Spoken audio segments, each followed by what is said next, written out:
মনে হয়েছে আমরা 5ই আগস্টের আগের কোন বাংলাদেশে বুঝি আমাদের অবস্থান। নজিরবিহীন ঘটনা এটা। আমরা এই ঘটনার তীব্র নিন্দা জানাই এবং প্রতিবাদ জানাই। সেদিনকার এই পুলিশি হামলা আক্রমণে কারা নির্দেশদাতা, কারা হামলা করেছেন, তাদেরকে আমরা চিহ্নিত করে আইনের আওতায় নিয়ে আসার জন্য আমি স্বরাষ্ট্র মন্ত্রণালয়, পুলিশ কোনো হামলা আক্রমণ করতে পারবে না।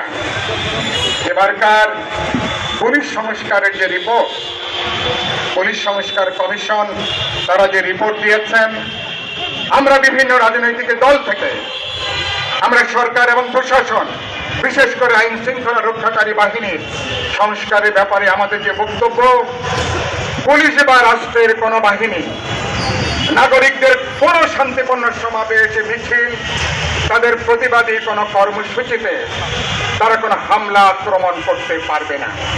এটাকে অপরাধ হিসাবে এটাকে চিহ্নিত করতে হবে, এটা আইনের লঙ্ঘন হিসাবে এটাকে চিহ্নিত করতে হবে।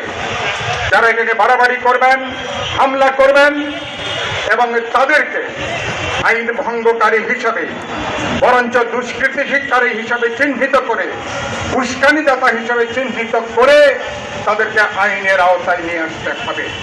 আমরা আশা করব পুলিশ বা প্রশাসন সংস্কার কমিশনে এই প্রস্তাবগুলো আলোচিত হবে, তারা কথা বলবেন এবং ফেব্রুয়ারি থেকে জাতীয় ঐক্যমত্য কমিশন রাজনৈতিক দলগুলির সঙ্গে তারা যখন আলোচনা করবেন, কথা বলবেন, নিশ্চয়ই এই সমস্ত ব্যাপারে আমরা একটা জাতীয় ঐক্যমত্য তৈরি করবার ব্যাপারে আমরা উদ্যোগ গ্রহণ করব।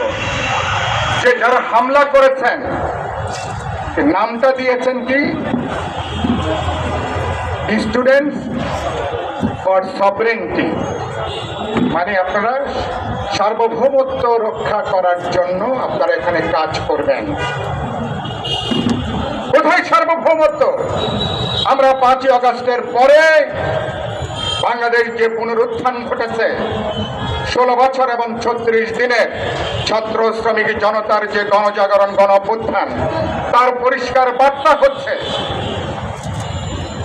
পরিষ্কার বার্তা হলো আমরা আমাদের রাজনৈতিক বিশ্বাসের জন্য, আদর্শিক রাজনৈতিক বিশ্বাস, ধর্ম জাতিগত বিশ্বাসের জন্য, কোন সাংস্কৃতিক বিশ্বাসের জন্য রাষ্ট্র তার কোনো নাগরিক, কোন দল বা কোন সংগঠনের ক্ষেত্রে কোনো বৈষম্য তৈরি করতে পারবে না। এটাই হচ্ছে এবারকার গণজাগরণ, গণ অভ্যুত্থানের একটা গুরুত্বপূর্ণ একটা বার্তা। যারা এই হামলা করেছেন বাস্তবে তারা সার্বভৌমত্বের বিরুদ্ধে তারা